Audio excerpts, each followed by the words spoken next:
जय गिरिराज, जय आदिनाथ, जय गुरुदेव। किसी ने लिखा है, सम्राटों के साथ राज करना भी बुरा है। सम्राटों के साथ, राजा महाराजाओं के साथ राज करना भी बुरा है। न जाने कब रुला दे। और साधु संत और फकीरों के साथ जंगल में भटकना भी अच्छा है। न जाने कब प्रभु से मिला दे, कब प्रभु से मिला दे। मां, महात्मा और परमात्मा, ये तीनों में मां रही हुई है। मां का काम क्या होता है? मां की जिम्मेदारी होती है कि मां अपने बेटे को महात्मा तक पहुंचाए। और महात्मा का एक काम होता है, महात्मा की जिम्मेदारी होती है कि अपने पास आने वाले शिष्य को, भक्त को परमात्मा तक पहुंचाए। ये मां, महात्मा और परमात्मा में महात्मा को बीच में रखा है, क्योंकि मां और परमात्मा इन दोनों की सच्ची पहचान कराने वाले महात्मा होते हैं। देव गुरु धर्म में गुरु को बीच में रखा है। देव और धर्म की सच्ची पहचान करने वाले गुरु होते हैं। और इसीलिए कहते हैं, देवे ते देव અને ચખાવે તે ગુરુ, દેવે તે દેવ અને ઓળખાવે તે ગુરु અને ચખાવે તે धर्म। जो देता है वो देव होते हैं, और जो सिखाता है, जो हमें समझाता है, वही गुरुदेव होते हैं। हमारे में रही हुई सुषुप्त शक्तियों को जागृत करते हैं।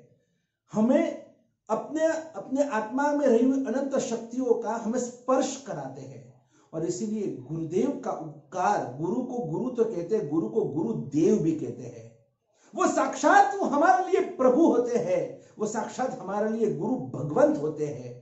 और इसीलिए कभी ऐसे कहते हैं, शास्त्र में लिखा है, पंच परमेष्टि भगवंतों के अंदर अगर एक परमेष्टि की भी अगर आप आराधना करते हैं ना, अरिहंत, सिद्ध, आचार्य, उपाध्याय और साधु में, इन पंच परमेष्टि भगवंतों में अगर एक भी परमेष्टि की आप आराधना करते हैं, वो एक की आराधना, वो अनंत अनंत पंच परमेष्टि की आराधना है।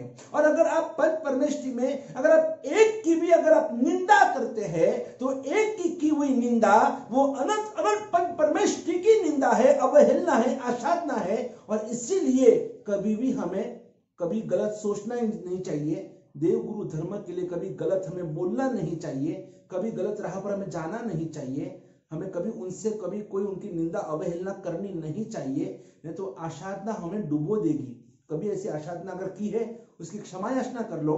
और ऐसे गुरुदेव की कीमत समझो कि जो अगर इस संसार में अगर गुरु नहीं होते ना, तो जल जात संसार।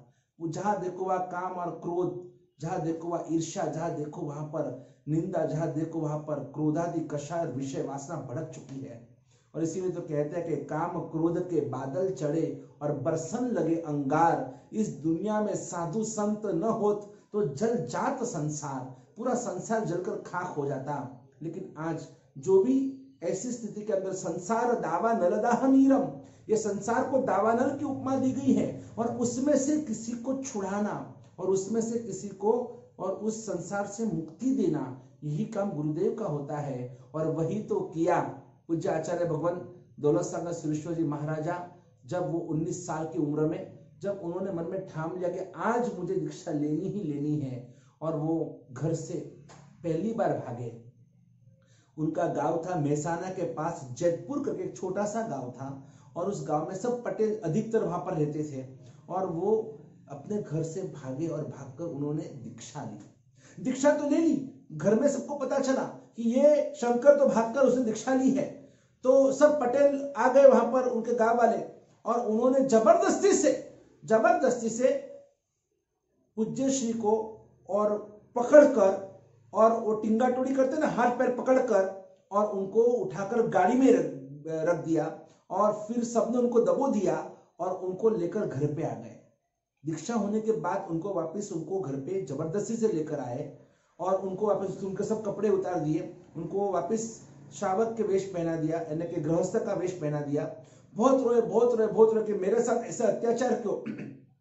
मेरी उम्र तो अभी 19 साल की हो चुकी है, तो फिर अब मैं मेरा डिसीजन ले सकता हूं, तो आप मेरे ऊपर इतना जुल्म क्यों कर रहे हो? मुझे वो मार्ग पसंद है, लेकिन कोई सुनने को तैयार नहीं है। नहीं, हम जैन थोड़ी ना है, आपने वाणिया નથી, आपने जैन નથી, आपने दीक्षा लेवा જ नहीं, आपने घर संसार चलावવાનો। इस तरह सभी ने फोर्स किया। लेकिन क्या अभी और 2-4 दिन ऐसे निकल गए और एक दिन बोला कि मैं खेत में काम के लिए जा रहा हूं। सब बोले ठीक है जाओ, और खेत में काम करने के लिए जा रहे ऐसे बोल के, और वो खेत में गए और वहां से चांस देखकर और 2-4 दिन में ही वापिस वो जेतपुर से भागे, और भागकर वो सीधे चलकर 25 किलोमीटर दूर मेहसाना दौड़कर मेहसाना पहुंचे। और मेहसाना पहुंचने के बाद वहां से एक वाहन का यानी वाहन में बैठे, वहां से सीधा अहमदाबाद आए, और अहमदाबाद आकर जहां उनको पता था कि आज हमारे गुरुदेव पूज्यपाद आगमोधर आनंद सागर सुरेश्वर जी महाराज कहाँ विराजमान है, तो अहमदाबाद के पास में जो नरोड़ा है, जहां पर पार्श्व पद्मावती बहुत फेमस है, कई लोग वहां पर पूनम या फिर बेचते महीने के हजारों की संख्या में वहां पर जाते, मानता मानते वगैरह। और उसी नरोड़ा के अंदर पूज्य श्री विराजमान है, और आचार्य भगवान यानी कि शंकर भाई भागकर घर से इस तरह से, और वो बस एक दीक्षा को पाने की जो तमन्ना थी, उनको जो तमन्ना थी, चला हम लोग जैन होकर भी हमारे मन में दीक्षा के भाव नहीं होते हैं, और वो अजैन होकर भी और उनके मन में क्या दीक्षा संयम का स्पर्श हुआ रहेगा कि नहीं, संयम कब ही मिले, मुझे वो रजोहरण वापस चाहिए जिस रजोहरण से मैं मेरे कर्म मल को दूर कर सकूं। और इतनी भयंकर उनके मन में एक इतना आकर्षण था उस रजोहरण के लिए, वो तड़प थी, और इसीलिए वो कैसे भी करके और वो पहुंच गए नरोड़ा। और रात को लगभग 12 साढ़े 12 हो गए सब गुरु भगवान सोए हुए थे, और तब ये भाई वहां पर पहुंच गए और आगमोद्धारक आनंद सागर सुरेश्वर जी महाराज जी को, और उन्होंने कहा गुरुदेव मैं आपके पास वापस दीक्षा लेने आया हूं, आप मुझे रजोहरण दीजिए। पहली बार में तो मेरे सगे वाले जबरदस्ती से मुझे लेकर गए, लेकिन आपको मुझे दीक्षा देनी होगी। और उस समय आज का जमाना नहीं था वो, आज तो हमें दीक्षा लेनी, किसी को भी दीक्षा लेनी है ना, तो उसके लिए मुहूर्त निकालते हैं, मुहूर्त का भी एक प्रोग्राम होता है, उसके बाद वापिस वायना होता है, घर घर में जाकर सब वायना करते हैं, वापिस उसके कहाँ का वरघोड़े निकलते हैं, वर्षदान के वरघोड़े निकलते हैं, चालू वर्षदान, उसके बाद बैठू वर्षदान, कितने सारे प्रोग्राम्स होते हैं, संगीत संध्या होती है, मेहंदी रस्म होती है, कि बांदोली निकलती है, कुछ ना कुछ अनुष्ठान होते रहते हैं, विदाई समारोह होता है, और कितने कितने प्रोग्राम होते हैं, कितने बड़े बड़े संगीतकार आर्टिस्ट को बुलाया जाता है, कितना कोरियोग्राफर को बुलाते हैं, क्या क्या नहीं होता है। आज की दीक्षा में कम से कम समझ, एक दीक्षा अच्छी तरह से करनी है ना, 25-30 लाख का खर्चा तो आज समझ लो आप। लेकिन वो जमाना था जहां पर सिर्फ ताला मिली थी कि मुझे प्रोग्राम नहीं, मुझे दीक्षा चाहिए, मुझे अनुष्ठान नहीं, मुझे संयम चाहिए। और इसी एक आकर्षण की वजह से, और रात को 12:30-1 बजे तो डिसीजन लिया कि नहीं, इनको वापस दीक्षा हम देंगे। एक शिष्य को पूज्य श्री ने उठाया, साथ में और 8-10 साधु भगवान थे, बोले अभी रात को किसी को जगाना नहीं है, और सब सोए हुए हैं, संथारा कर चुके हैं। और आचार्य भगवान को रात को लगभग 1-1:30 बजे, आप सोच भी नहीं सकते हैं कि रात को 1-1:30 बजे, और स्थापना जी खोलकर, जो हमारे ठौनी स्थापना जी होते हैं, वैसे भी नहीं कि मंदिर में से 4 भगवान लेकर आए, नान मंडान कर दीक्षा दे, स्थापना जी खोली, स्थापना जी खोलकर और शंकर भाई को बोला कि नहीं चलो 3 प्रदक्षिणा 12 नौकार गिनो। और रात को लगभग 2 बजे दीक्षा विधि का प्रारंभ हुआ।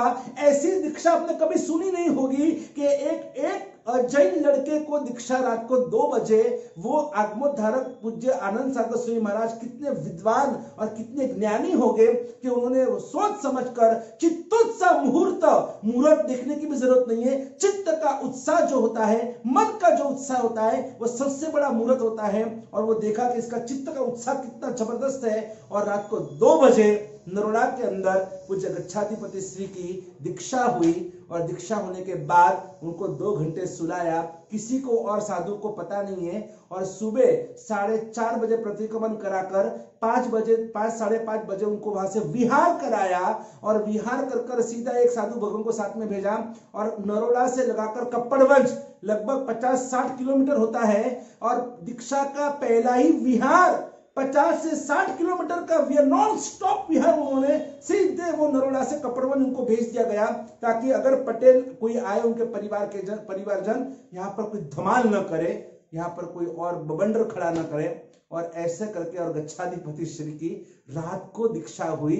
वो भी 1-2 गुरु भगवान बस हाजिर थे, बाकी सब संथारा कर गए थे। और ऐसे पहला ही विहार 50 से 60 किलोमीटर का विहार। आप सोचो क्या वो महात्मा होंगे, क्या वो महापुरुष होंगे। और इसलिए रोम रोम में इस महापुरुष को आप अंतर में बसा दो, उनके जीवन की हम कथा रोज बरोज हम करते जाएंगे।